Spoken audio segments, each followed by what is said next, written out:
our roundtable today is composed of an intriguing mixture of musicians, producers, and theorists, all of whom, from their unique perspectives, have thought deeply about how we might understand the emotional impact of music. Where do these emotional experiences arise? And are these experiences unique to each listener? Or is there some universal quality to the way we all react to music? In the Helix tradition, we encourage the participants to discuss first by themselves and then among themselves whatever they think is relevant to these issues, and we'll see where the conversation takes us. Let me introduce today's participants.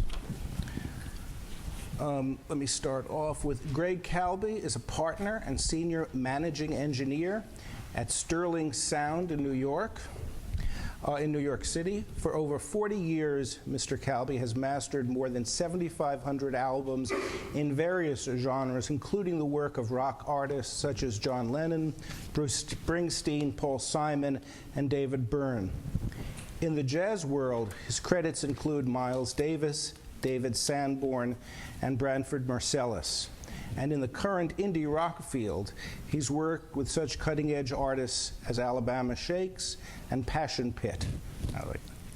Jesse Harris is an accomplished singer, songwriter, guitarist, and producer of artists all over the world. Best known for having written and played guitar on Norah Jones' breakout hit, Don't Know Why, for which he won the 2003 Grammy Award for Song of the Year. He has also had his songs recorded by numerous other artists, including Smokey Robinson, Willie Nelson, and Emmylou Harris. As a solo artist, Mr. Harris has released over 10 albums, including his forthcoming release entitled Born Away. Okay. Marina Korsakoff-Crane is a professional pianist and scholar in music cognition. Her research is focused on emotional responses to music and on perception of melodic transformation. Her recent work on music and the brain addresses musicianship-related brain plasticity from the point of view of a music cognitivist and practicing musician. She was trained initially as a pianist. Currently, Dr. Korsakoff-Crane collaborates with researchers on imaging studies in perception of motion in tonal space. She is the author of 2 books, The Universe of Music and Music, She is the Only One to Talk with Me. Dr. Gilbert Rose served for many years on the faculties of Yale University Medical School and the Western New England Institute for Psychoanalysis. He is the winner of the Sander-Lorand Essay Award of the Psychoanalytic Association of New York and the Founders Teaching Prize of the Western New England Psychoanalytic Society. He is also and currently a member of the Gardner Program for Psychoanalysis and the Humanities at Yale University. He is currently in private practice of psychiatry and psychoanalysis in Rowayton, Connecticut. Dr. Rose is the author of several books, including Trauma and Mastery in Life and Art, Necessary Illusion, Art as Witness, and Between Couch and Piano, Psychoanalysis, Music, Art, Neuroscience. And the Power of Form. And the Power of Form, a psychoanalytic approach to aesthetic form. First book? Yes. Oh, first one. First book. Okay. Finally, Alina Rubinstein is a psychoanalyst in private practice in New York City. She's on the faculty of the Institute for Psychoanalytic Education, affiliated with the New York University Medical Center. Dr. Rubinstein was raised in a family of musicians and has played the piano for all her life. She has served as a juror for the first 4 piano competitions for outstanding amateurs established in 1999 by the Van Cliburn Foundation in Fort Worth. An avid chamber music participant, she performs in concert several times a year. 7 years ago, Dr. Rubinstein also began studying the cello, wishing to explore non-percussive techniques of producing musical sounds. This is our panel. And we'll go around and each person will start and talk a little bit, and then we'll talk among ourselves. Dr. Rose. Well, let me tell you how it all started. Being a psychoanalyst, I can try to talk sitting up. I was between 10 and 12, something like that, and browsing among my parents' 78s, I came across something which knocked me out. It was Tchaikovsky's 5th and 6th symphonies. And I didn't know what hit me. So I got in touch with my best friend, Eddie Danziger, with whom I traded stamps and other stuff like that. And I said, listen, you got to hear this. Mm-hmm. And I put on the 5th or the 6th. And he listened, and he looked very puzzled. And I said, well, what do you think? What do you feel? He said, is it a steam engine? Well, from then I learned that music does not necessarily carry a message, or the same message to everyone. Well, it was sometime after that when I got acquainted with more sophisticated things, let's say at age 14, I discovered that when my elder sister, who later became a disciple of Landowska, was playing the Beethoven sonatas. Am I okay? Yeah. I discovered that the best possible place to listen to Irma playing the Beethoven sonatas was lying under the piano. The sound was fantastic. Well, there was a third discovery, and that was probably around the same time. I discovered that if, when I listened to music, I would conduct at the same time with the record, it was so much more satisfying. And so I marched around the house, conducting the music along with whoever, and I found it very, very gratifying. Now, in a deeper sense, what I found was that it's all about motion. And later on, I found out that motion and emotion are inseparable. So this put me onto another thing. And what did it lead to? I have some notes here.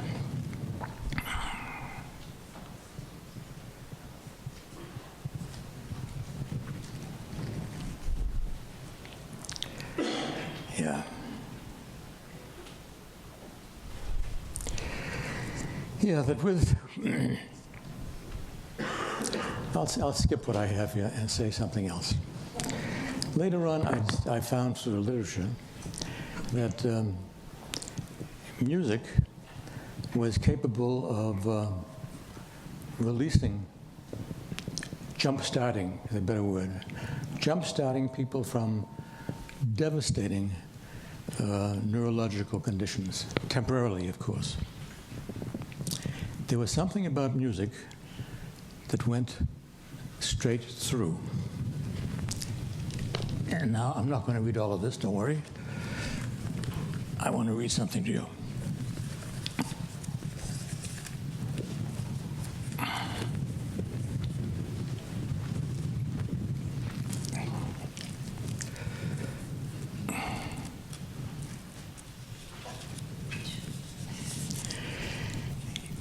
Anne was in a late stage of vascular dementia.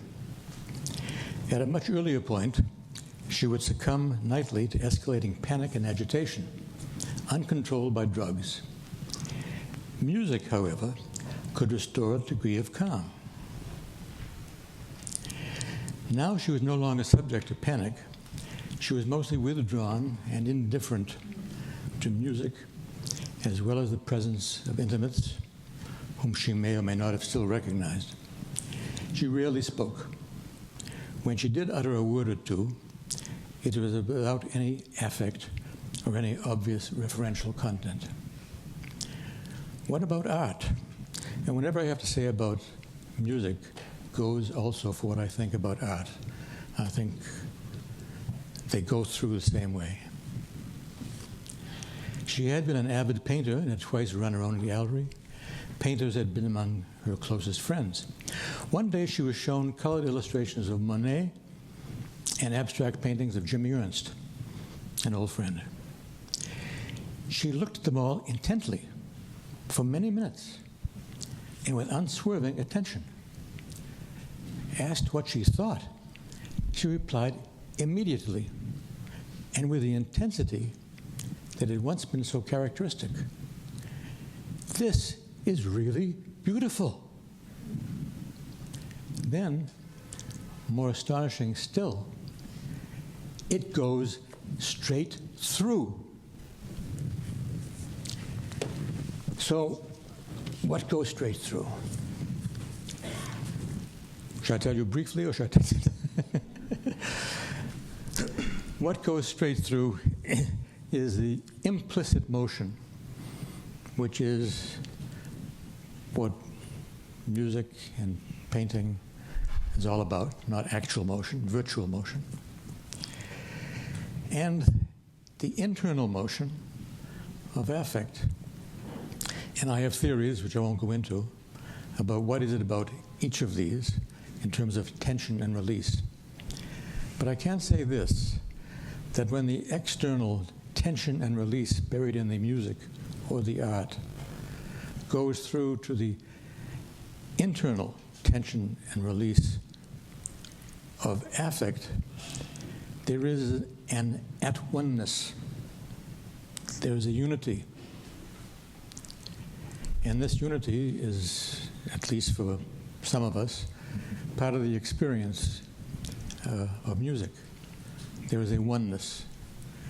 In more technical language, there is an increased permeability of the ego boundaries of the person.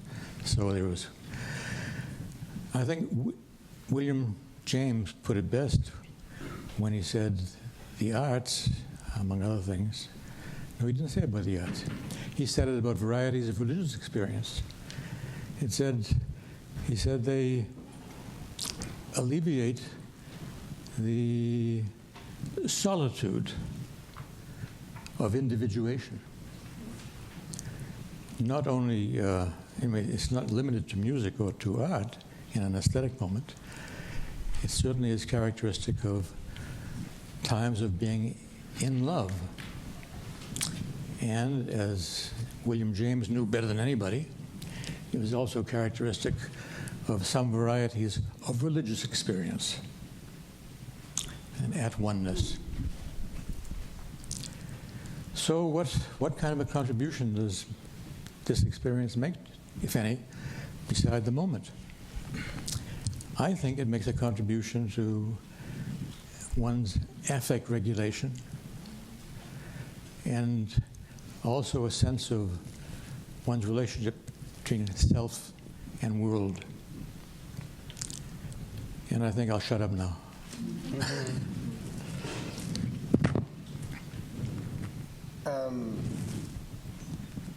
Well, his reaction to Tchaikovsky seems really pure, and I keep thinking about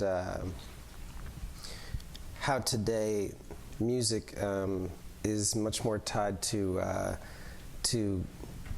popular culture and has a lot to do with marketing, and so it's interesting to see how music is marketed and people respond to it based on how it's marketed to them, and it seems to me like a less pure connection to it. And I feel that music more than ever is marketed for the listener as opposed to being a pure expression. And I even think that popular music of the past seemed more pure, at least emotionally, than it does now. And I think that the end result is exactly what he said about it alleviates individuation, because I think it's exciting for people to feel connected to a hit song. But sometimes I listen and I think, are they actually listening to the music? But something about because sometimes I listen to pop radio not because I like it, but because I want to see what's happening, and you know, you notice a lot of songs that are about, you know, going to clubs and stuff like that, but I think that music makes people feel really excited, and I mean, for me personally, the way I listen to music is sometimes based on wanting to feel a certain way, wanting to feel, I don't know, yeah, I guess like less alone in a moment, but also maybe happy or maybe contemplative, you know, not necessarily sad, but understood by another artist. I also think a lot about how I listen to music. I prefer to listen to vinyl records. For some reason, the sound connects to me more, and I don't know, it just feels warmer and more human. I've talked to Greg about this a lot. But in terms of my own writing, that's something that is more of like a habit, I guess. And I don't think so much about how it necessarily connects, but it's strange when some songs connect to people and others don't. And that's hard to identify. But I feel like I could just keep rambling and talking in different directions. Yes, I would like to make a small remark about your friend for whom... May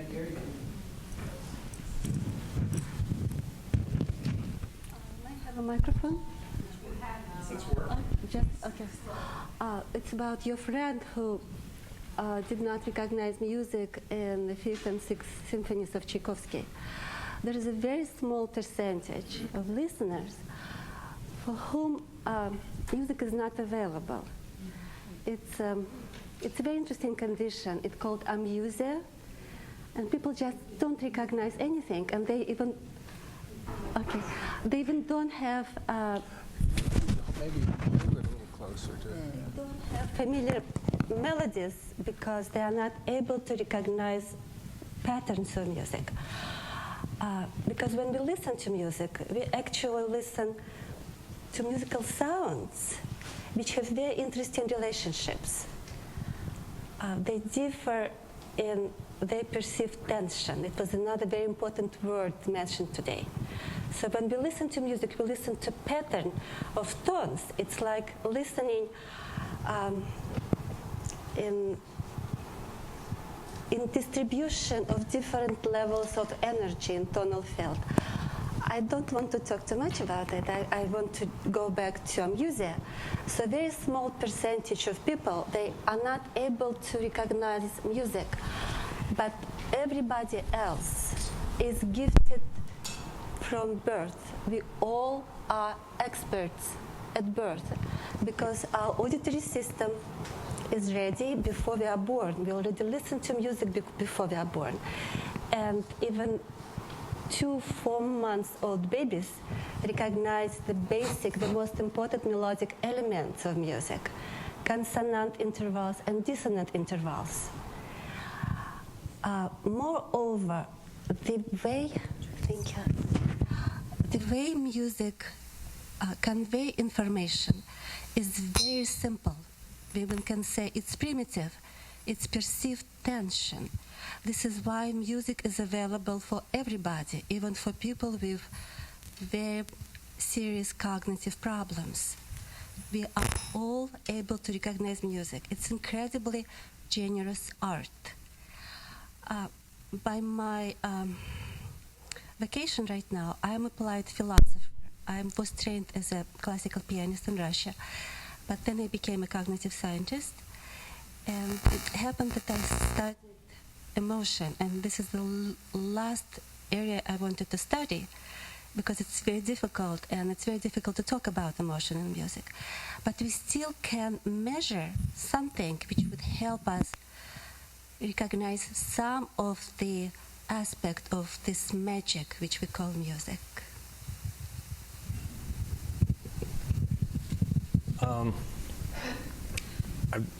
The experience of listening to Tchaikovsky for the first time, the first thing I thought about was when I was a kid. My dad was a real blue-collar guy. He had a bread route delivery guy. And if classical music ever came on his radio, he would always turn. He says, "I hate that suicide music." He would always call classical music suicide music. So when growing up, the experience I had besides the suicide music was the classical music that used to play on the morning cartoons. But I don't know if any people who made those cartoons and produced them understands that that was extremely valuable to somebody who grew up in a house where there was no such thing as classical music. So the first time that I went to a classical concert, it was a Leonard Bernstein young people's concert.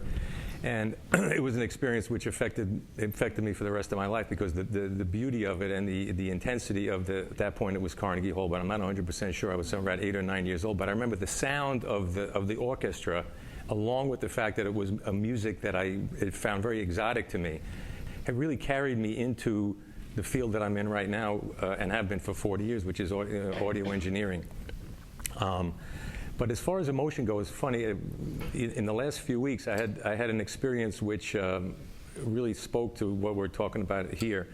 I had the opportunity to see this new show on Broadway opening up called Motown, and it's just a history of Berry Gordy, who founded Motown Records.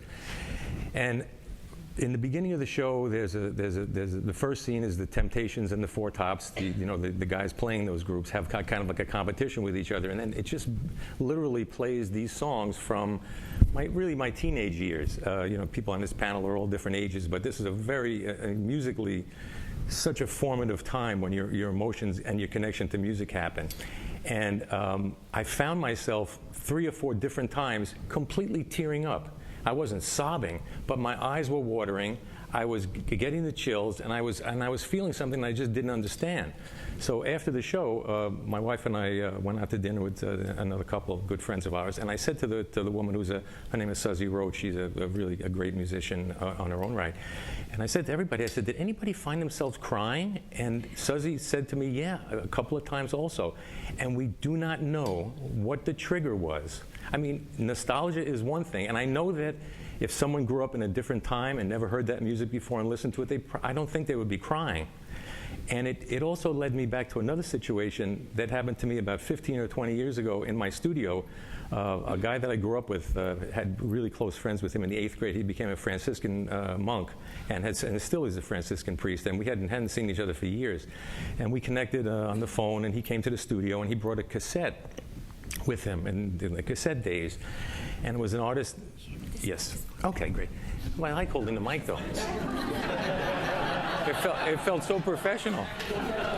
So I felt much better. So Kevin brings this cassette of Yanni, and no offense to anyone here, Yanni is what I would, in my way of thinking, is kind of an insipid form of kind of new agey kind of music. And he put this cassette in, and the sound quality of the cassette it sounded like he probably had like dipped it in a cup of coffee before he came in and then put it in the machine. It was horrendous.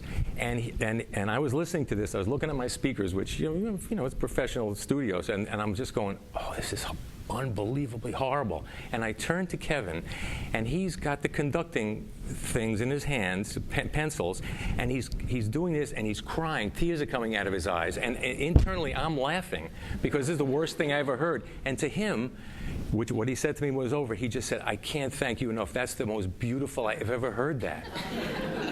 Now, I'm not criticizing Kevin, but I'm just saying that this is the kind of thing when we talk about music and emotion, it speaks to so much of what music is about, the personal nature of it, the emotional nature of it, what we bring to this. In my day-to-day work, I frequently get music sent to me from Asia, more and more recently China, Korea, and Japan.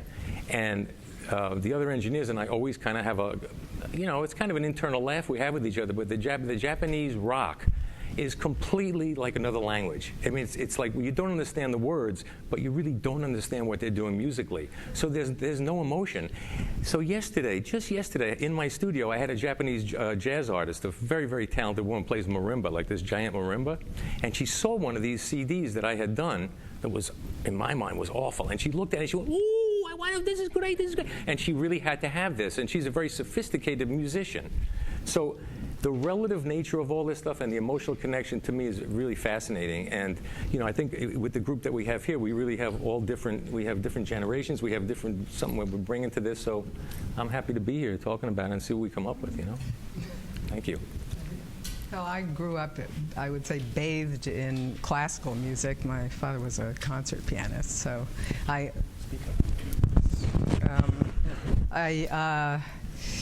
also started out under the piano, an excellent place to start, and also trying to manipulate the pedals and competing with a younger brother for the pedals.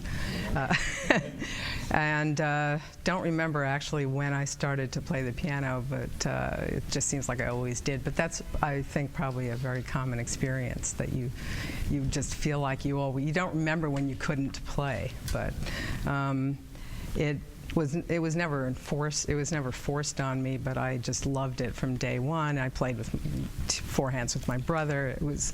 Can you not hear me? Not too well. Not too well.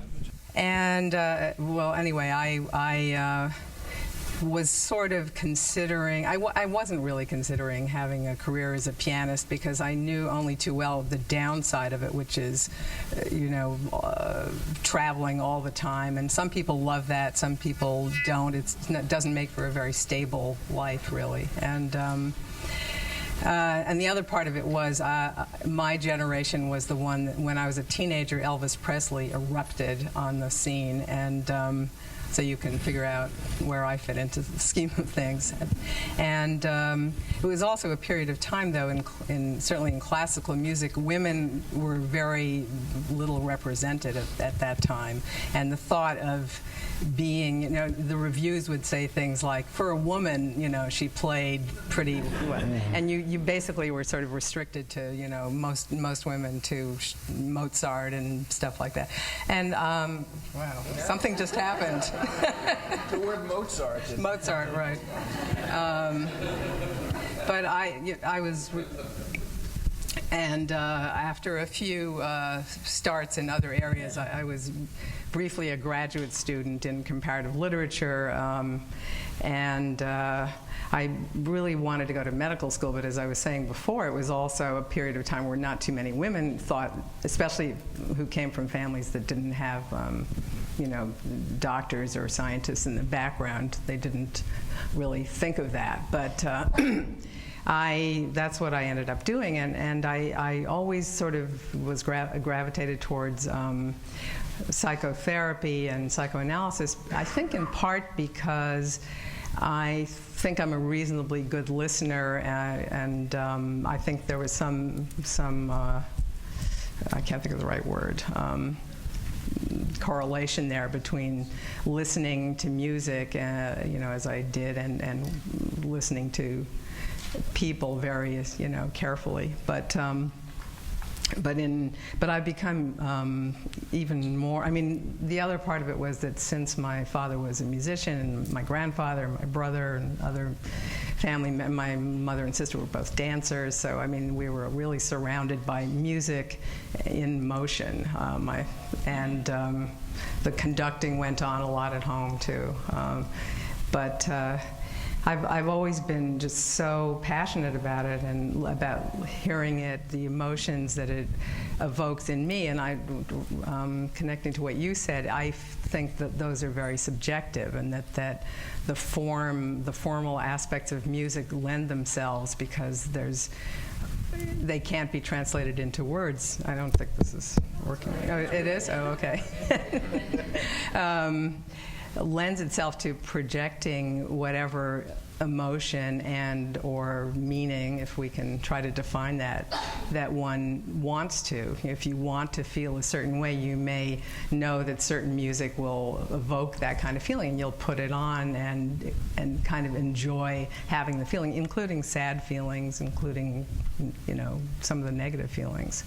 But I think the main thing that I really find my connection to music is in actually playing it, making the sounds myself, and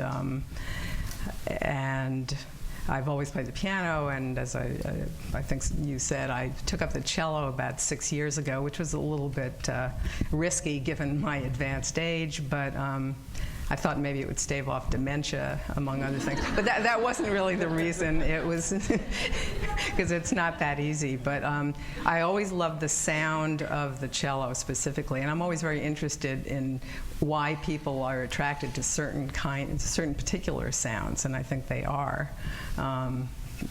And also, I wanted to be able to sustain a tone, which you can't do on the piano. And I could go on. And I had a religious, I'm not religious, but music is a religion for me. And playing the Bach suites was another goal that made me take up the cello. And I could go on, but I won't at the moment. Can I ask you a question? Yes. So, I mean, obviously, playing piano your whole life, and now cello is a new thing.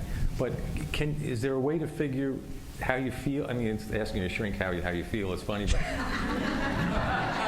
I mean, is there a different emotion that you get from yourself when you play cello? Are you at that level with it where you can actually feel like you're projecting? Well, one of the other things that that you're reminding me of is the piano is a giant piece of machinery, you know, wood and metal, and it's, you know, when you play with other people, you're still not sort of in the music in the same way as if you play a string quartet or whatever, because, you know, the thing has to be away from everybody else, and you're usually making the most noise, and often in classical chamber music you never get a break, you know, the melody instrumentalists, you know, usually have to breathe or you know, their arm gets tired, but we soldier on and trying to turn our pages in between the you know, the 16th rest that they give us. And I wanted to be able to play in like a quartet or in a group where I vibrate the strings along with the other people vibrating their strings, literally. I mean, you want to be on the same wavelength, to use all the slightly corny metaphors. But the other thing about the cello, obviously, is you can wrap yourself around it. It's a very sensual instrument. It's not as big as the bass, which is a little too big, especially for somebody like me. But the cello is just perfect. It has that shape that allows you to embrace it. You feel it, the whole instrument vibrating when you play it. And, you know, you can't be more in the music for me than that. I'm sure singers would say that because their instrument is actually their body, literally. But the cello is as close as I felt I could get. Have you found other players to play? Oh, yeah.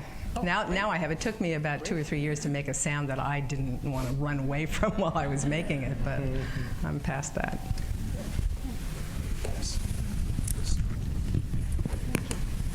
I want to infuse a little bit of science in this conversation. You mentioned dementia.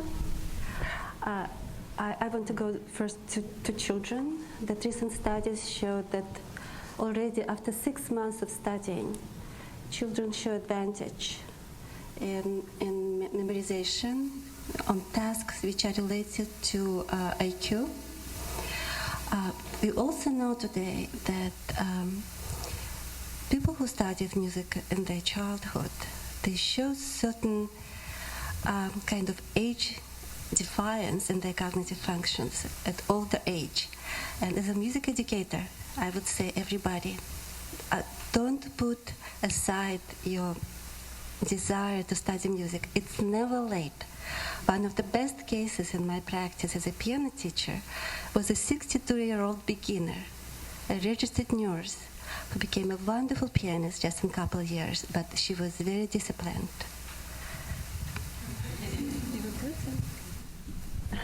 Did you want to say something? I'm sorry? Did you want to say something? Well, it wasn't directly on something else.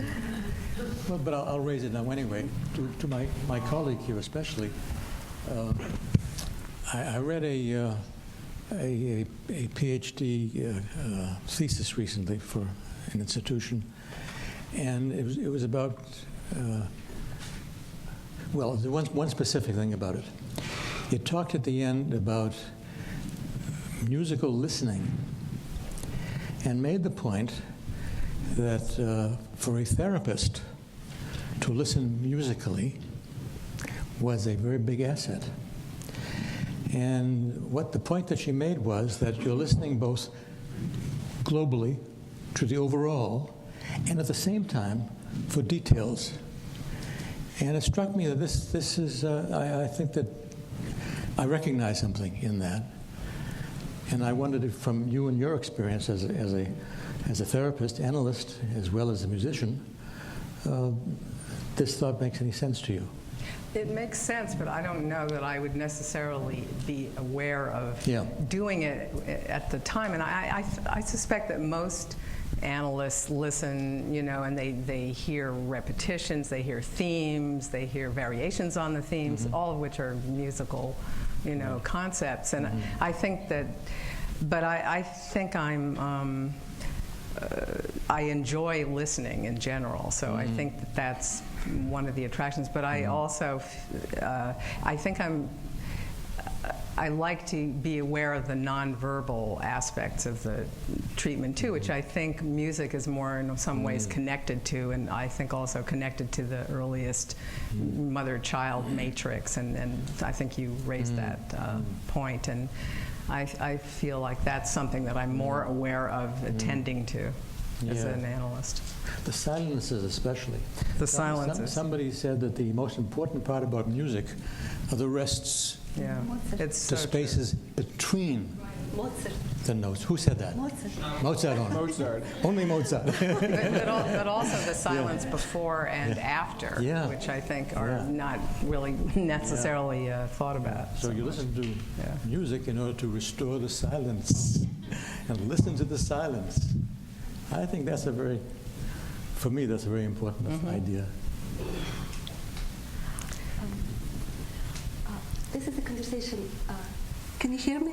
Yes. This is a conversation about emotion, and as an educator, I just cannot help myself but try to understand where they begin. It's kind of ambitious task, but my doctoral study actually addressed this task. Music psychologists, when they talk about music, they say tonal space. So when we listen to music, we travel in tonal space. And you mentioned motion, most important thing. And actually, my lectures were called Motion in Tonal Space and Emotion. Motion in tonal space and emotion. It's produced by motion and tonal space. I want to illustrate just a few little things about the origin of tonal space. And for this I will need this piano, and I'm sorry to bother you, but I will need to touch the piano. Yeah.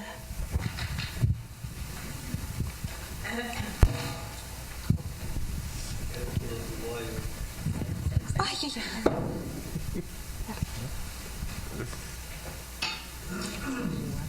I'll just take this off. It's in tune. I don't need any. Oh, of course. So when we listen to music, we listen musical sounds which actually have a status in this tonal space. Imagine that in music, the relationship between sounds is like relationship within a society. When I play a simple scale, the tones of the scale, they differ in their frequency and pitch, but most important, they differ in their attraction to first note. This is very unstable, and this is very stable. And I want to play you two very short samples to explain you why music is something like tonal force field. It's going to be beginning of a prelude from Well-Tempered Clavier by Johann Sebastian Bach.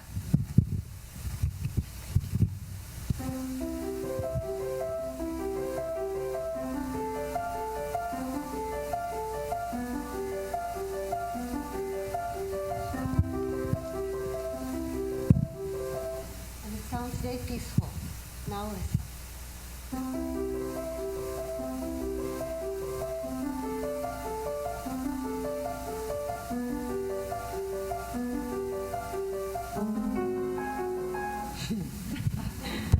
So what happened that in this tonal space we suddenly found ourselves very far away from stability. And this is how we perceive music, as a pattern of stability and instability. When it's unstable, it gives us feeling of tension. When it's stable, it gives us feeling of release. And this is what we listen to music. This is why music talks to everybody, because the morphological principle in music, the way the message, the communication is structured, is very simple. It's understood by everybody. It's either sound harmonious or not. This is what 4 months baby do not like. They like this. They like this, and people don't like this. So the music is made from tense and relaxed elements. But the magic begins when those sensations of tension and relaxations are sequenced in time. And the best explanation of this was done by Susan Langer, a wonderful American philosopher. She told that in music we have logic of emotion. Not just emotion, but logic of emotion. It's not something we're suddenly frightened of, or we are hungry. No, in music, what is given to us by music, it's a complex aesthetic emotion. It's like living through life again. We live through life again, in time. This is the only art which is so tightly connected to time. It's humanized time. So when we listen to music, we listen to those sequences of tension and releases. They work like triggers for our neurophysiological system. And somehow those triggers, they create an emotion in us. Now think how we all react to the outside world. And not only we, let's say some little animal. If something frightening, it would be tension. If we are, have a nice dinner, or nice friend, talking nice friend, we are relaxed. This is the simplest reaction of the living organism, tension and relaxation. And this is what music imitates, tension and relaxation. And those sequences of tension and relaxation, they create emotional states. Very strange thing. I think it's really magic. What about music that's all dissonance or all tension? Because some people don't like to hear consonants; they like to hear noise. I think that's all right, and it was actually a movement, kind of aggressive movement in 20th century against the dictatorship of tonality. But the first, yes, it kind of coincided with changes in societal structures.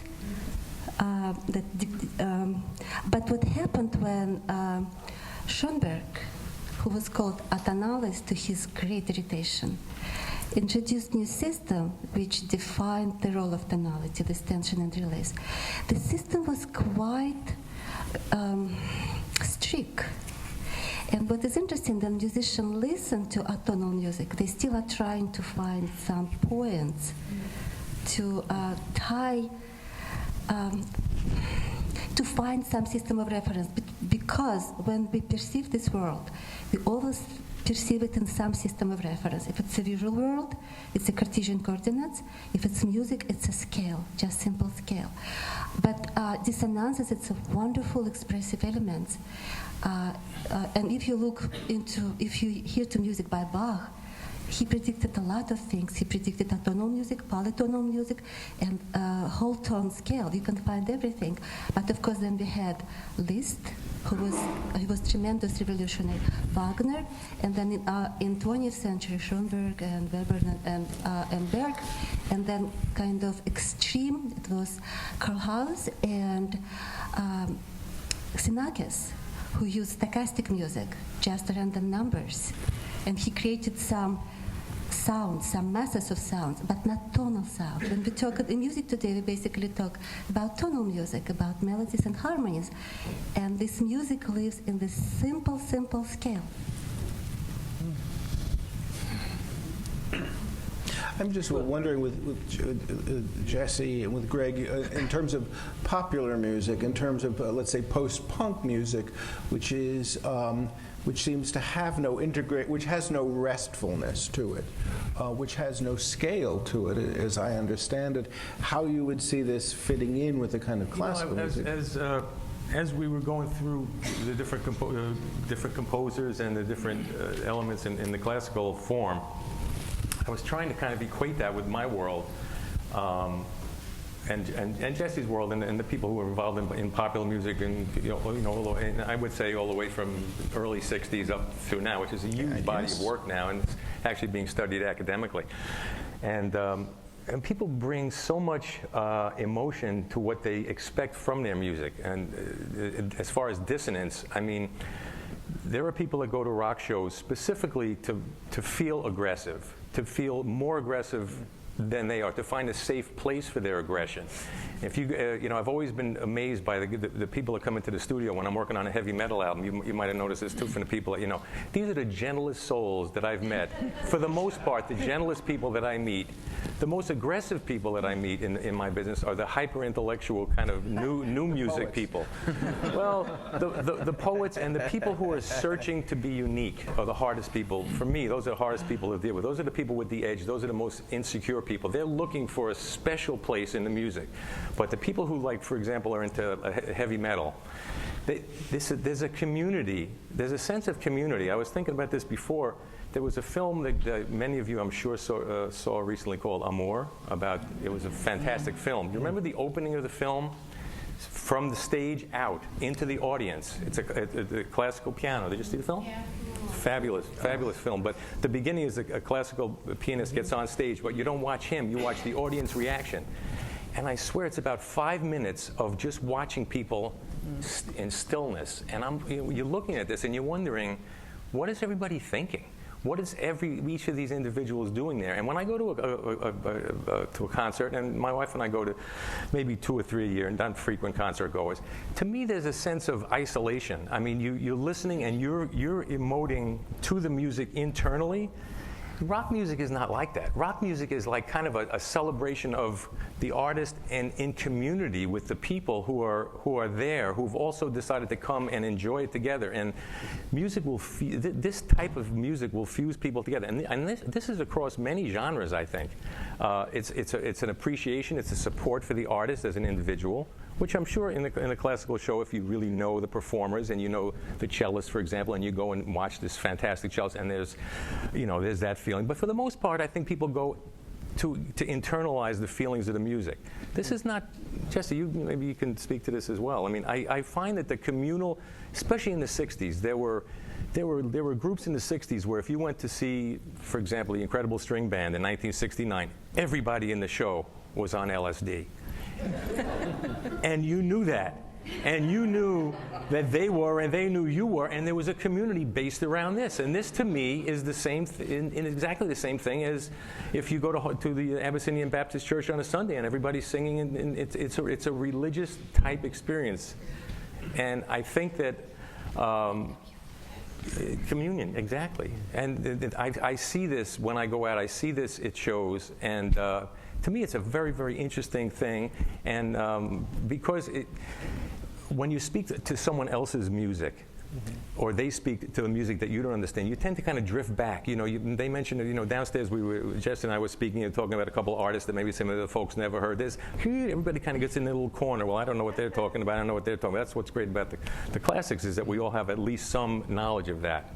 Whereas Passion Pit, you know, most of the people in this room probably haven't heard. You know what I mean, though, right? I totally agree. Sometimes it makes me uncomfortable when I go to concerts because it seems sort of like I don't know, like some sort of hero worship or something. And sometimes I feel that people think they have to act a certain way, especially these days. And even some of the way that they cheer the music is a certain type of sound that they make. And it makes me uncomfortable. And sometimes I don't even think they're listening to the music. They're just going to live out the experience that they think they're supposed to, you know, they act the way they think they're supposed to act. I'm being cynical, I think, but I do feel. You've been around it a lot. And you've seen it.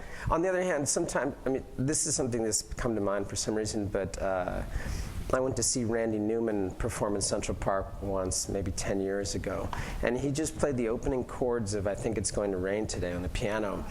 And the woman sitting next to me burst into tears, literally just burst into tears and shrieked and put her face in her hands. So, I mean, popular music can have an incredible impact like that. I keep thinking about how it is today, you know, and it's a friend of mine said to me once, it was John Zorn actually, he said, I think people, and he's someone who makes all kinds of music, and for him to say this is pretty interesting, but he said, I think people just listen to music that makes them feel cool. He said they just want to hear, you know, they just want to feel cool, and so they like, cool is, I don't know, maybe, I mean, this would be really reductionist, but maybe you put on classical music because it makes you feel cultured, you know, or you feel like, I'm sorry, I know that there's more to it than that, but maybe you feel like you can create your own little world when you put on that music and you listen to it or you play it, and you know, you can shut out the rest of the noise, maybe, you know. And for people who like rock, they put on the band they like and they feel like, I'm cool too, you know.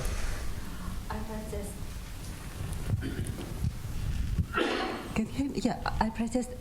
First of all, the classical music grew up from popular music.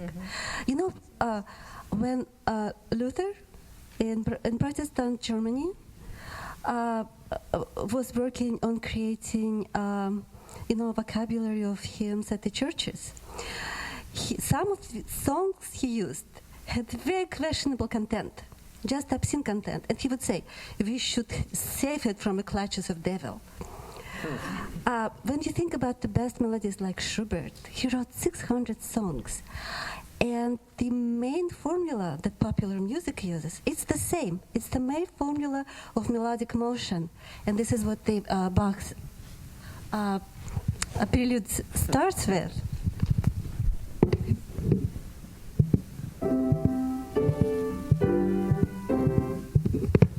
This is all. It's like the law of motion in Newtonian physics. It's 3 chords in classical music. 3 chords, everything else is derivative. So there is not huge difference.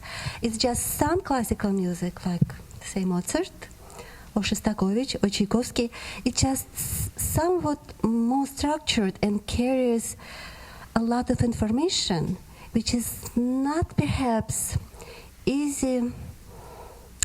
It's easy, but it's just different kind of information that let's say, heavy metal of the popular music can carry. It's just different levels, but the matter is the same. Now, you were talking before, you were mentioning the importance of tension. And right after that, you were speaking about the importance of release. But that's the whole story. Tension and release. Patterns of tension and release, certain ones, will correspond with patterns of tension and release in different emotions. And I think that's what goes straight through. The correspondence between patterns of tension and release in the music and internally with certain affects makes a click. It goes straight through.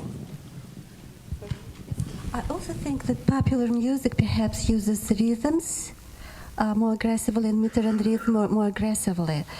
And it actually just kind of mines on our physiology, because we do have this regularity in our lives. So it's rather on the side of rhythmicity than on the side of melodism. But I don't see any chasm between them, frankly. There's a record I was just listening to this morning. I just think people might find it interesting. It's popular music. There's a young artist named James Blake, and it's an interesting record because it has all the elements that you're talking about. There are these long moments of silence where you think the song is over, and then all of a sudden the song keeps going. And then it seems to stop again, and then a beat comes in. And some of it is acoustic piano, some of it's electronic. I think it's worth checking out. I just wanted to say, get back to something you said before about you put music and other arts together, and I'm not sure if I totally agree with that. I think music, of course I'm biased, I'm sure, but I think music is different in the sense that, first of all, it's invisible, really. I mean, you know, when it's being played, where is it? You know, it's not like something you can touch or look at or anything like that. And it starts and ends in time, and therefore uses up time, and in a certain way sort of mimics what happens to us over time too. So I think I really don't like to lump it in with the other arts, although I'm certainly not as knowledgeable about. I'm talking about the aesthetic response. The aesthetic response. And the theory of aesthetics. And in my theory of aesthetics, patterns of tension and release exist in music in their own ways, in their own language, and as they exist in, let's say, painting. Matisse said, a line is not just a line is a stroke against the indifference of the background.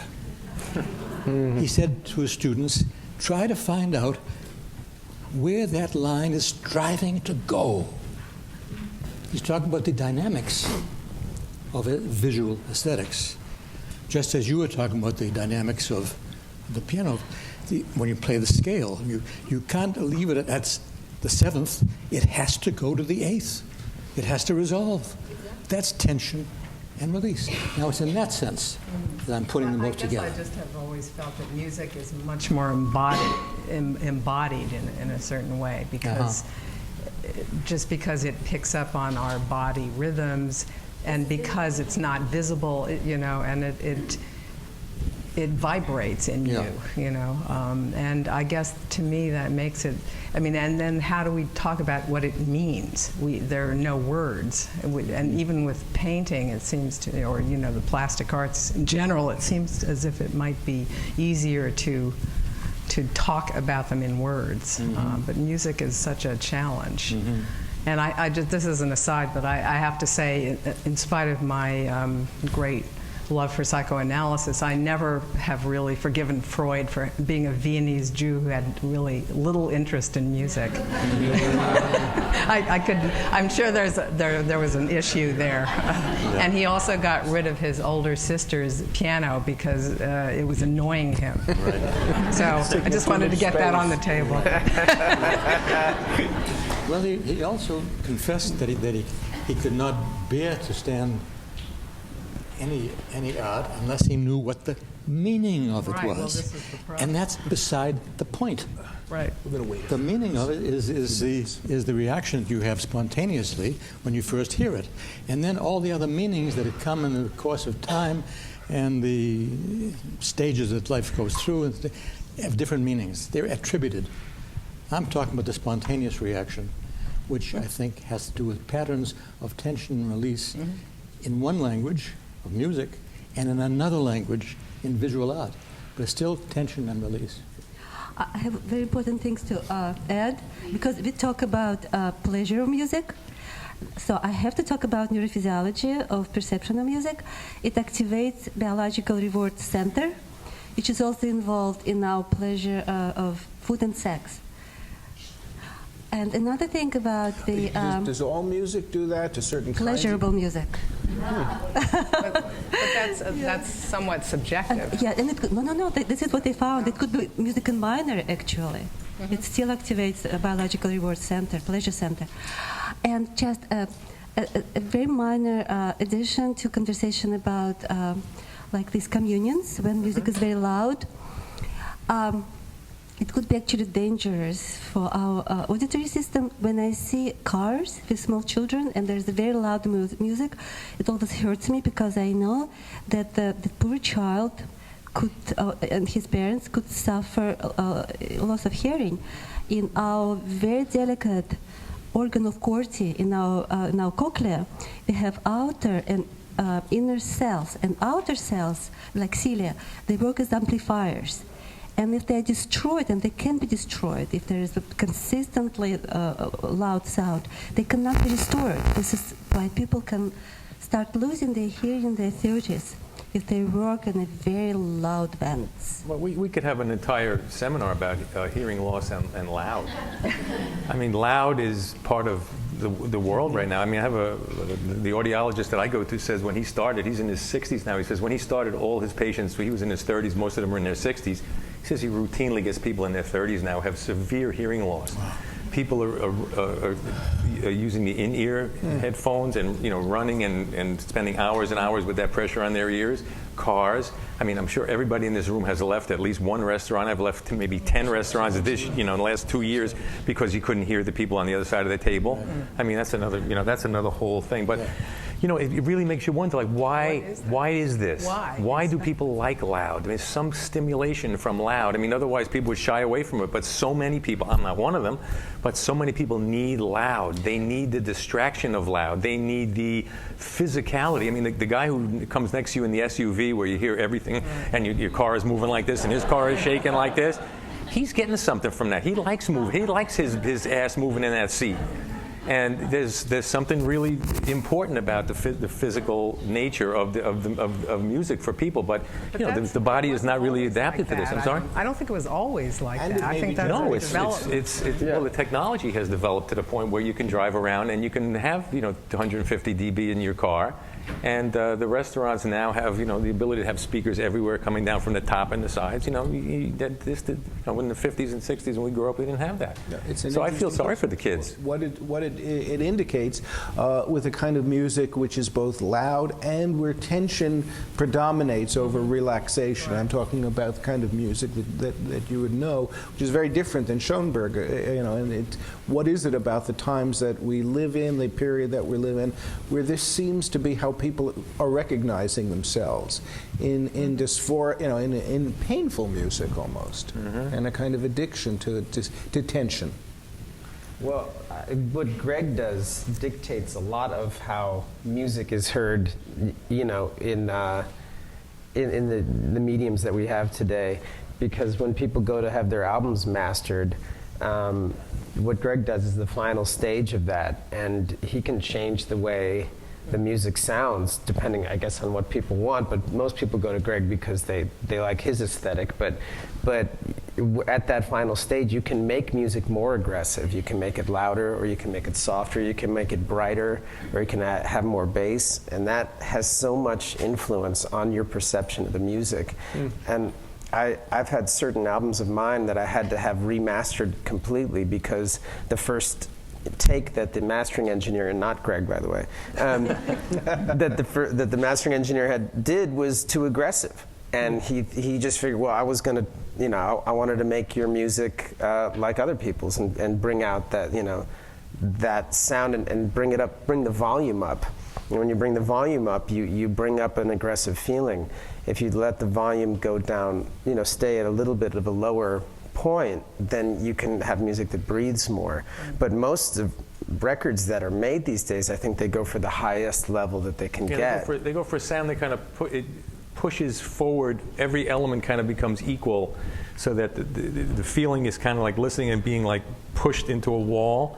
where, I mean, Jesse creates music different than this, and the opportunity that I had to work with him a few times, we try to create music that has, when we say dynamics, it means you can feel the variation in the amplitude of the different instruments. So you have much more of a rhythmic, you have much more of this rather than this. And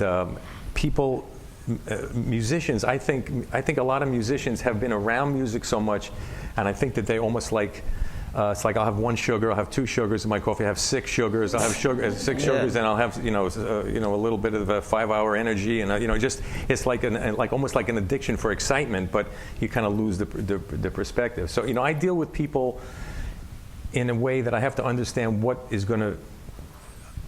I have to do something that they're going to approve. My work is for the artist to get something that he wants, and a lot of these artists need that feeling of excitement, and they also need the feeling that when they play something compared to someone else's music, that it has as much intensity. So in that way, that intensity to that person could read forwardness. And I've worked with a lot of musicians lately they're almost deaf in their 40s. I mean, it's really unbelievable. I'll do things and I go like, I can't hear what you're doing. It's like I've been on stage too long, or it's the thing that strikes me about this conversation that we're having is how all our different experiences depend on the types of music that we listen to or involved in. But you keep pointing up the universal nature of the experience, and I think it's a good combination of what is it about the music and different kinds of music, and then I'm sure everybody in this room at times today has kind of like zoned out, and then other people is like, oh yeah, I understand that. It's a very, very personal. It's a very personal thing. Our feelings about our music. Well, I think one thing, a psychoanalyst, you may or may not agree about the need for intensity and volume, is in order not to listen to what's inside. I do agree. Inside your own head, as Yes. to get away, escape. Exactly. I agree. We've decided, 2 of us. I'm outnumbered. It's done. Consider it settled. Well, music is an escape into another world. When I was a kid, my father's Sinatra records, that was a visit to 52nd Street in the 1940s. I had never been to 52nd Street. I wasn't born till 1949. I never went to jazz clubs, but to hear Sinatra's world and to hear the horns and everything, it just creates a visual, like an imagination. True. And these are little climates, little rooms that we walk into with the different musics, and Jesse is fascinating because you've been doing a lot of international recording. You've been in Brazil, and you write in different genres. Maybe you can discuss a little bit of how you kind of write in folk genres and in more rhythmic, Latin American and South American. Well, I mean, what I was thinking of actually was, because we've been talking so much either about classical music or popular music, but just about, I don't know, maybe more indigenous music or folk music and how that functions, and also tonally how that functions, because a lot of that music has nothing to do with the scale that we've been talking about at all. And yet it can reach a level of sophistication equal, if not more, to the Western scale, and that has those tensions and releases are completely different, and so that sort of calls into question that basic feeling of what of the universal human response to sound, because actually in other places it's not the same. But it seems to me that it's culturally determined all over the world. I mean, There was a study recently with people listening to music from different cultures. Exactly what you just talked about. And they found that there are dominants people respond to. It's just tiny differences. Yeah, the cultural differences at the end. But still, the most important things are captured. So something about music, it's really universal language. Somehow it reaches everybody, even if it's kind of very distant culture. It still arrives to us. But I think what you're suggesting is that the patterns of tension and release are very different, and there are all kinds of cultural things that go into them. But the basics that must be there in every culture. That is a way of kind of integration, which human beings can't live without. Really, absolutely. Differently. because we're very used to a pretty even meter. But if you listen to music from other parts of the world, you can't even tell where it begins and where it ends. It doesn't seem to have a meter, some of it. And it furthermore seems at times to be speeding up and slowing down at the same time. And people they do this just naturally. That's how they play, and that's how they hear things. But yeah, I mean, the response to music, no matter what kind of music, is universal. Yes, people are moved by it. In fact, I would even say perhaps they're more moved by it in some indigenous cultures because it's more, it is in fact religious. It's ritualistic. But I think you have to be exposed from a very young age to whatever kind of music to really appreciate it and have emotions in response to it. I mean, I think if you haven't grown up hearing classical music, you're with people who love it. That in that setting, why would you? Even more, or any other kind of music. More mysterious than that, because I keep thinking of what you were saying before about you and your father. He could listen to something and couldn't hear it at all. Mm-hmm. You listened to something and, it moved you very, very much. And there's a kind of mystery as to what it is that even with you that allowed you to hear something and know that it spoke to you, and that those rhythms were responding to some difference probably between people, between affective organizations that people have. What that has to do with education and class is very complicated. It is complex. I mean, I remember in the 60s when you'd meet somebody, I was in my 20s, and you'd meet somebody 60 years old and go like, I love the Beatles, they would say. I said, wow. How does this person who's 60 years old like the Beatles? When this is like in the 60s, you'd very rarely meet someone, and then they would say something. I love that song Michelle, or one of the real melodic ones. But there's a cultural barrier to cross, and I'd be curious in this room how many people have listened to hip hop. Then all of a sudden it's like, that's that one hip hop song. I really like that one. I mean, how many people are open to that, or how many people just as soon as they hear the genre, they hear the style, just whoop, that's not mine, just close right up. And no matter what the lyrics are, no matter how socially relevant they are, melodically, just like that's not my music. I'm not going there. Or is there certain music that we can't hear? We literally can't hear. Yeah. So I wanted to take some. If there are questions that people would like to ask the participants, please go over to the mic, and you could just say who you are. And you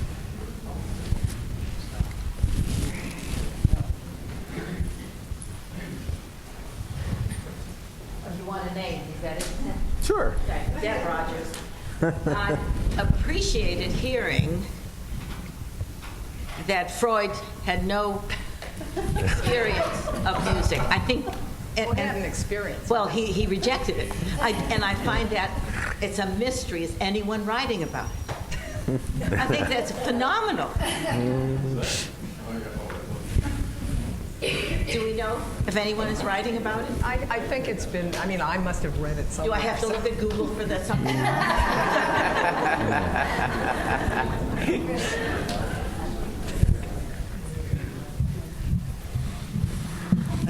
What we're talking about with people being, locked in with genres that they would listen to and wouldn't listen to. I was thinking of the movie Mr. Holland's Opus, where he played a classical theme. There was, the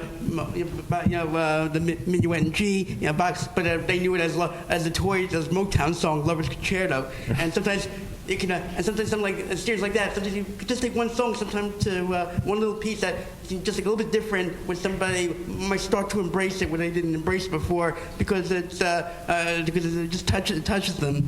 And I know that also. A lot of the British rock in the '60s did borrow from, from madrigals, from classical music, from American blues. There's kind of like a hybrid thing going on. Yeah. It's funny. Sometimes thinking music can grow over time. So, and I guess this really is whether there's assumption that any particular genre is going to be monolithic, and it's not really not, because there's always going to be some variation within any type of music, and there could be one particular song that somebody heard that from either a group that they may want to give them, will consider giving a particular other kind of music another listen, just give it another chance. Yeah, well, the modern hip-hop music uses samples from all different sources, from classical sources, jazz sources. You hear it all because the technology now allows you to kind of construct. The music is not performed as much as constructed. So now it's being constructed from all different. Yeah, that's the kind of, in a way, that's kind of the sad thing when you're also talking about patient and release. How the only variation is in volume is that it just keeps increasing, but there's no decreases, no in and out. It just increases louder and louder and louder, and that's the tension part. But where's the release part coming in? So the question is, how do you get beyond it? Just when does a release come in? When you keep hearing throbbing mute in clubs, that's why I don't go to the clubs, because I don't think I could handle all the that throbbing, constant pulsating. I think they take out the kick drum for about 4 measures, and then bring it back. Okay. Thank you. I've never been raised on classical music, just like there was never a book in my house. But anyway, I was raised, if anything, on popular music. So my question is this. Don't you think it's easier to like popular music than classical music? I'd like especially direct this to you because you're just opposite of my background. And because the words give you direction, and I think would help also in some of the things you've been talking about. The words themselves, forget the emotion of the words, which I think are terrific often. But don't you think it's easier to like popular music because it comes with words? I think most of the music in the world, I think, does come with words, actually. And I think that may be true, but I've always particularly been fascinated by music that doesn't have words, just because it's so mystifying what it is. What? Eloquent. It's so eloquent, and yet with no words. And how do we understand what the impact on us? Not only delivers emotions, but also ideas, general ideas. Right. I mean, to my knowledge, speaking about Freud again, the only 2 references I recall in his work to music were both operas, because one was an Offenbach one and another one was Don Giovanni by Mozart, because there was a plot and words and everything else that he could talk about. I'm Jim Rubens, an analyst. I'm a member of a group that works with people with brain damage. We work psychotherapeutically and psychoanalytically. And we had been in touch with the man who is both a psychotherapist and suffers from aphasia. He had a stroke. His name is Harvey Alter. And he runs support groups for aphasics. And I've heard him speak. He mastered much of his aphasia by singing to himself, and he could retrieve the word with the help of the music. May I add a little bit? There are groups right now in melodic therapy. They actually work with people with damage to their speech center. First they start with just a couple notes around and teach them to say their names, then simple phrases, and gradually they restore speech. And what is interesting, they restore speech center in opposite hemisphere, which was not damaged. I'm Henry Earl. Thank you for a very interesting discussion. Rubinstein, Korsakov. What about genetics? What about studies in humans who are either pre-verbal or post-verbal? You may have noticed it, but from Kyoto, a group of researchers recently reported 3 subjects in which they studied sleep and dream, what they regard as dreaming. In the first stage of sleep, they would awaken these subjects and compare the functional MRI to the objects that they dreamt about, that they recalled. And they got to the point where they could find a 60% correspondence between the functional MRI images and the objects that these subjects recalled. Now, it's 3 subjects and it's early days, but I suspect there are genetic factors in this. I mean, one possibility is that Vienna was burned out, that after Beethoven and Mozart, what was there left for poor Freud? The other possibility is that there are strong genetic variations in the response to music. And I just wondered whether there have been some studies, or there are being some studies underway to study this, especially in very young and the very old. Okay, I'm not going to give you a direct answer, but kind of indirect. First of all, we know that Bach family was so huge, and they were so successful that very word Bach became a synonym for musician during his time. And on QXR, 11 days non-stop. Yeah. Another thing, some 15 years ago, there was a great discussion if there is differences in brain structures in musicians as compared to non-musicians are related to genetic component. However, during the last few years, when there were around several longitudinal studies with children, it showed that their brain changes are related to music experience. They are related to greater thickness of corpus callosum anterior part, which means greater bilaterality, which perhaps means better cognitive functions at old age, their compensation. There are all other changes in, for example, in arcuate fasciculus that connects auditory areas with motor areas, and so on. So what I want to emphasize, please start making music. Every day, literally every day, new studies arrive which say it's very beneficial. Just today I read a study which was published this year that people who studied music, they are better on motor tasks, not only like on memory tasks, on motor tasks, compared with people who never studied music. But would that be true of someone who took up drawing or painting at an older age? No, music. Just music? And my explanation to it is that we are dealing with such a integration of different modalities. We have vision, hearing, motor. It really affects brain. Thank you for coming today.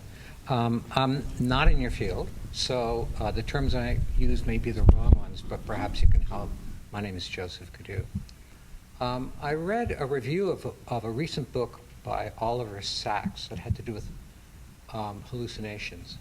And the point was made that with advances in recent brain imagery, they found that people having hallucinations, that the part of the brain that was activated was quite different than the part of the brain that's activated during dreams.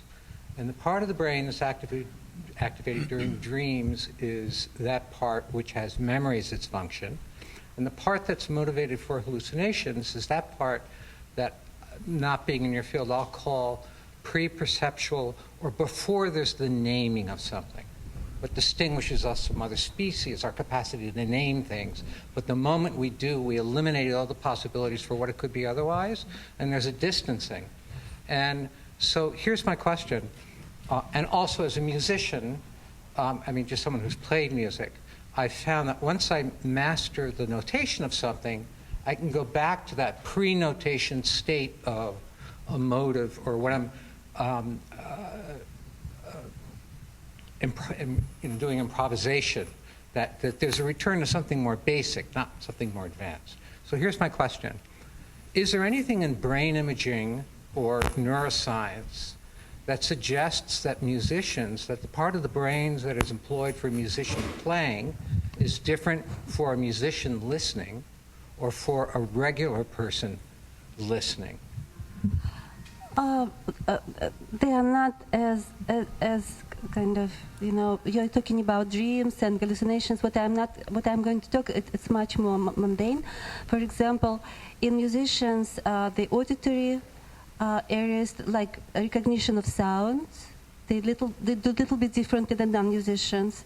And also their perception of music is more left side activated because it's more analytical in musicians.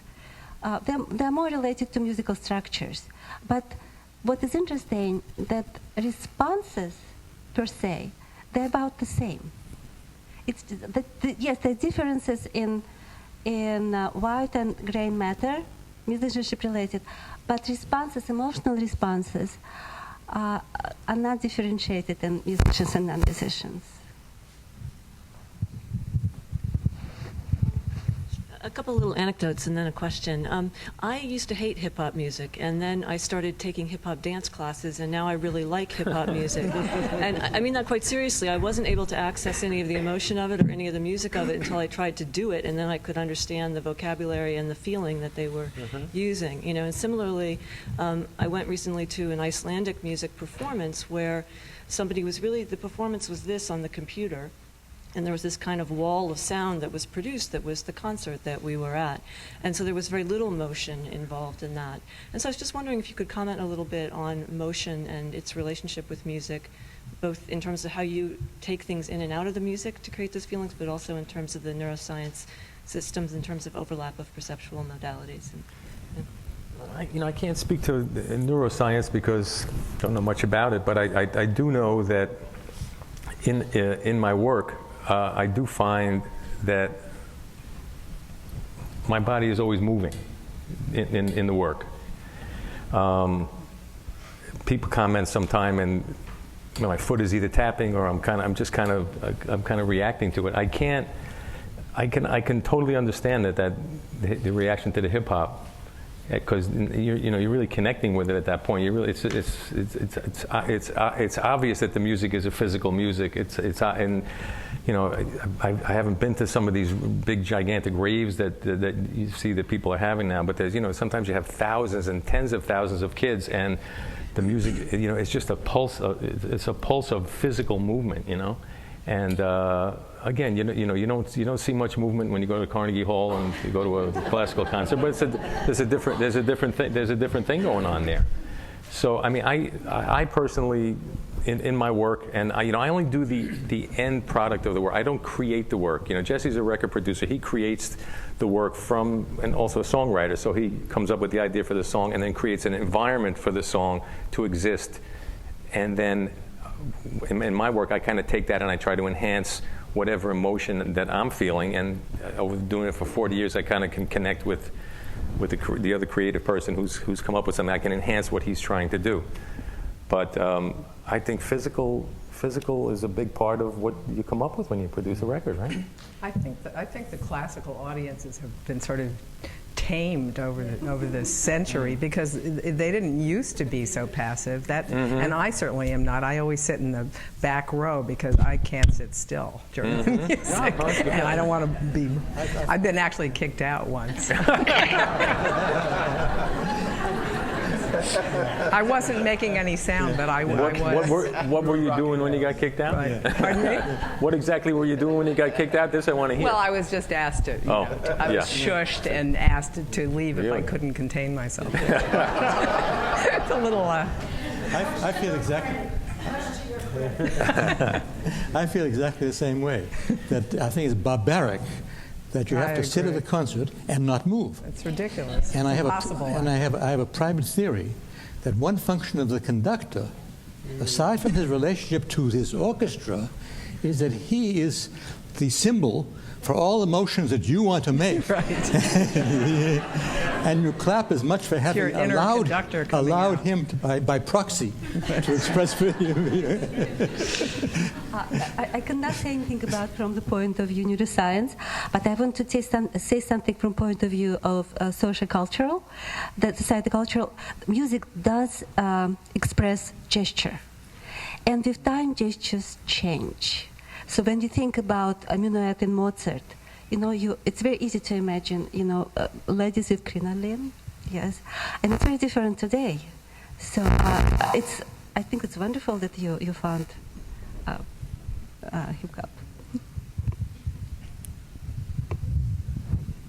Yes. Okay, my name is Herb Klitzner. I found probably the most satisfaction in listening over the last 30 years has been to what broad thing called alternative music. And within that, you have ambient music. And that is peaceful. It doesn't go very far, and yet it's very rich, and it's shifting and changing. And I just thought it should be mentioned here, and I just wanted any reaction to either that or alternative music more broadly as trends that have been in the society that are meeting points that anyone can listen to, and yet have substance. So that's for the most part is your ambient music is without lyrics. This is or maybe like Gregorian chant kind of music, or the. I meant without lyrics. Without lyrics. Brian Eno kind of thing, things that follow that. Well, again, there's so many individual. I mean, that's an excellent. Thank you. That's an excellent example for a music which brings another whole set of of emotions, and this very I mean, that's meditation. I mean, I think we've all had the experience of going to a massage or whatever, and somebody puts something on, and it's like.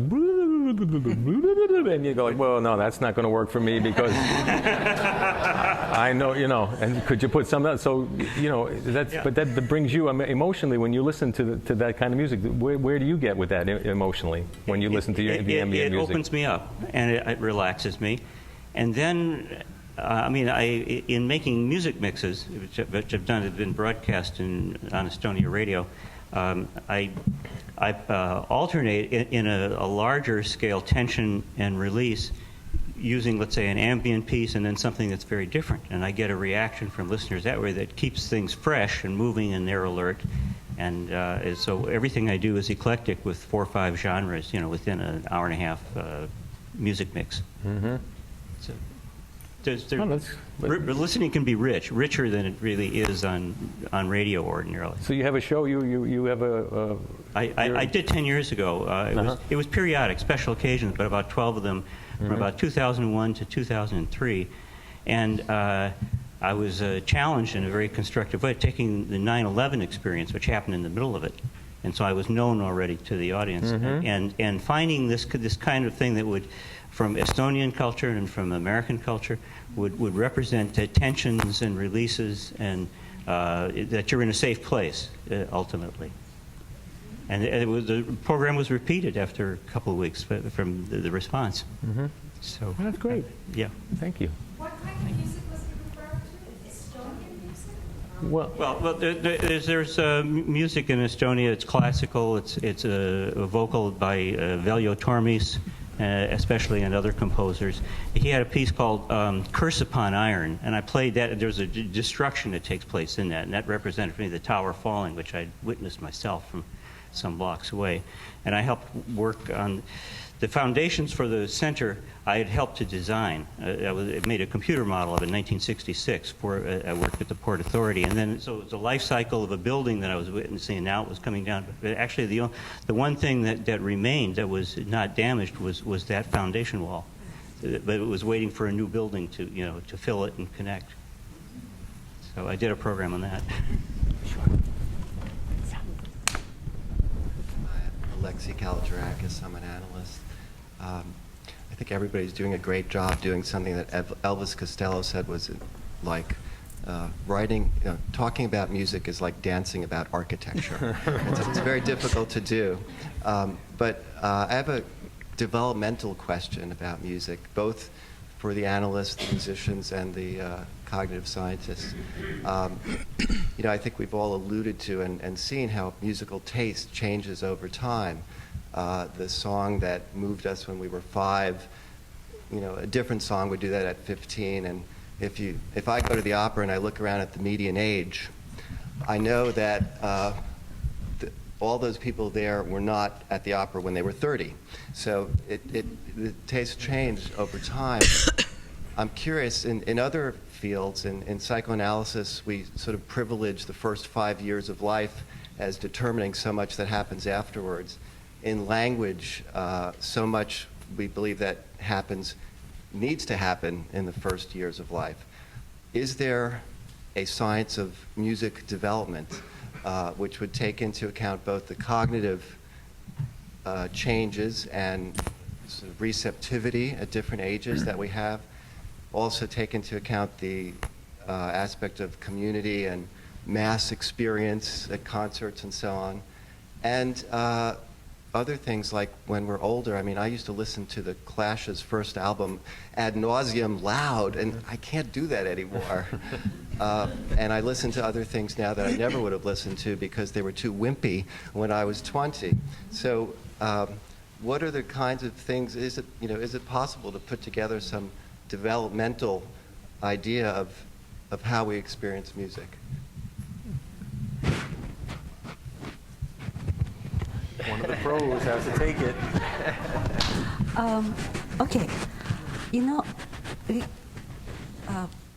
I can talk from a perspective of being a teacher. So you have children. They are coming to study piano. And some of them are so incredibly perceptive. A child at 7, at 8 understands everything about music. It's universal language. The universals, melodic universals, are very simple, and they are given to us by nature. But they understand the emotional content in incredible form, incredible way. I find it very difficult to discuss how it's related to age and to development of taste. I only can tell you that we all are very sensitive to music. For example, in my study, I found that people, non-musicians, and I did this study in the heart of Texas, and it was multi-ethnic group, people from around the world, and they recognized differences between romantics and the first Viennese school. When I saw the results, I could not believe my eyes. I had melodic stimuli, short musical phrases. I selected them from musical compositions, played them, and they listened. I had very different tasks for them. But one of the byproducts of this study was the discovery that people with basically no training in music, they are very sensitive to the finest details of music. They recognized, like for example, they put Schubert with romantics and with classics. And this is a very esoteric knowledge, which is, for example, it's known by people studying piano at Moscow Conservatory, that you can take Schubert as a classical composer or a romantic composer, depending on the structure of your performance. But it's not common knowledge. So when I saw the loading plot with these results, it was striking. We all are gifted for music. We just listen, just enjoy. I think, though, that the thing that you're speaking about specifically of getting older and having different tastes in music, it seems more like that your personal needs for music change more than your taste changes. Because I know for myself that the records that I didn't like as a kid, I still don't like. Because I go back sometimes and I think, excuse me, was I wrong about that record? Because people really still talk about this one record. And I know when I was 16, I didn't like it and I returned it or I sold it or whatever. And I'll go back and listen again and think, nope, I didn't like that. I still didn't like it. Sometimes I go back and I realize I was wrong about things. But I think it's more that, as what you said specifically, instead of wanting to go to, say, a Clash concert, you would want to go hear a symphony. I think that's more cultural and more about just where you are in your life. It's more, just to simplify it, more of a pleasant evening to go and go to a beautiful concert hall and listen to some beautiful music and have dinner, rather than go to a crowded club and and get knocked around by a club and have your ears blown out. It's just, but in terms of the actual music, I wonder how much actually it changes. I know that people who are young, when they hear things for the first time that they were never exposed to, someone who may, like Beyonce, but never heard Aretha Franklin, suddenly hears Aretha Franklin and says, wow, that's amazing. I think people can like music at any age. It's just more about what their personal needs are, maybe, or what they want from it. And what they're exposed to. Yeah. Hi, I'm Rena Kozersky. I'm a music supervisor for documentaries. And what I've been hearing today is two parts. It's mostly Western music. It's mostly classical or popular. a few people have spoken about indigenous music, and I think it's important to stress that in much of indigenous music, both dance and the sound of music go together. And that tension and release that you spoke about earlier today really has to do with the tension and release of physical embodiment and physical action. And when we sit in a concert hall, some people may sit in the back and get rhythmically excited, but most of us are not allowed to dance, or wouldn't even think of it in Carnegie Hall. But going to a jazz concert or a rock concert somehow permits you to release that and get out in the aisle and dance around. And I think we need to reflect a little bit about how important it is necessary for bodily, physically, to feel the excitement about music.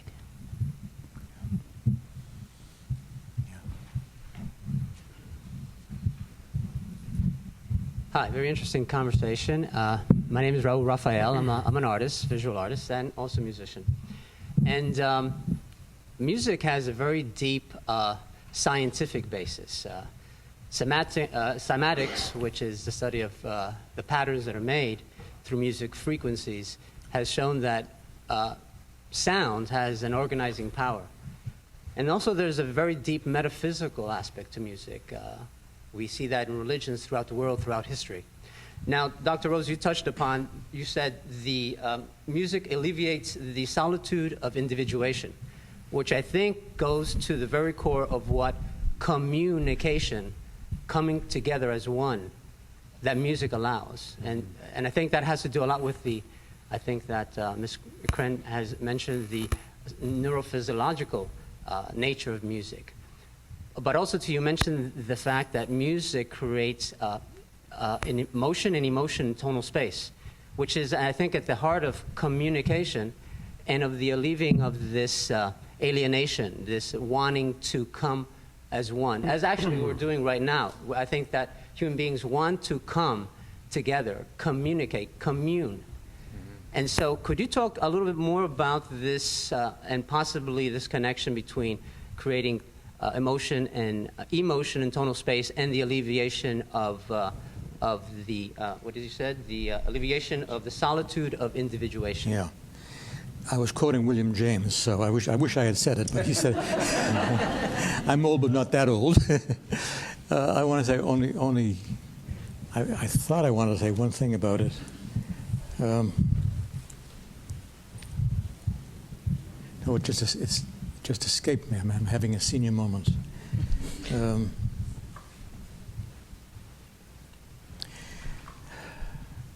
Yes. One thing I could say is that as an analyst, one of the first things an analyst would think about this is that this at-oneness that's created by music, self and other merge, probably in some very, very dim way recalls the very earliest moments of life, the very earliest years of life, which were wordless because language has not yet come. And this would be the symbiosis of the mother, nowadays could be father, child relationship. So on some very, very deep level. Now one difference between present analysis and the analysis that I was brought up on is that we would find far more significance in the present and recent and cultural contributions rather than immediately go back to what do you remember about being in your mother's arms. But that doesn't mean that isn't important. That's the earliest basis of wordless understanding and security and loss of the sense of self because you are safe in this what we call holding environment where you're being held. Does that come close to answer your question? Yeah. Yeah. I think that this idea that this power of sound, this power of frequency in sound, that in a sense we want to reunite with. I think is one of the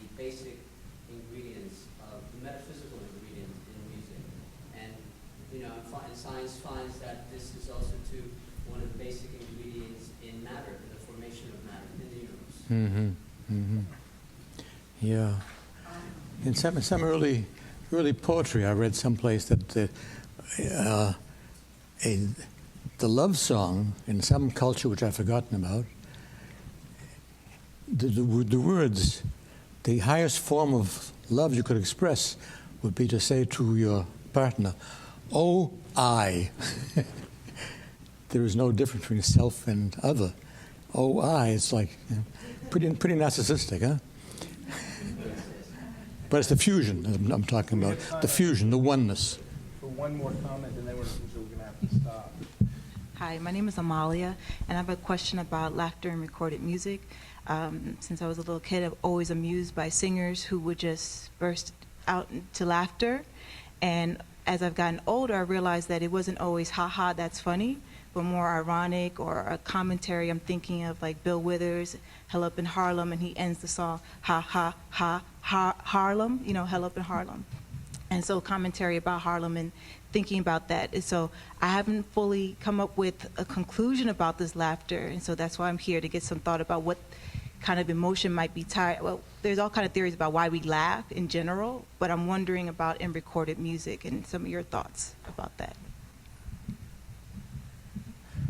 Well, I don't know. I just think of this Elis Regina. She's a Brazilian singer. There's a song where she bursts into laughter in the middle of a line, and there's Bob Dylan songs, or early recordings, where he starts laughing, and he's responding to his own lyrics, laughing at them.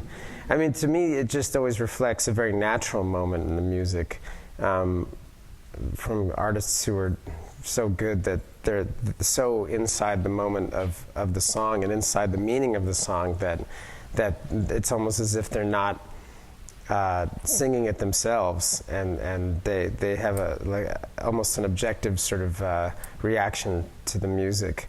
But otherwise, I never really thought about it that much. But I have noticed it, and I always like it when I hear it. And the only thing I can say is that the few times that I've seen live performances where somebody has a laugh, that laugh better be good, because if it's not good, it destroys the whole song. It's got to really be sincere. So it's a hard thing. That's a very difficult. Only really. I'm sure Bill Withers could do it, but there's not too many Bill Withers around. I'd like to thank the whole panel. Thank you very much.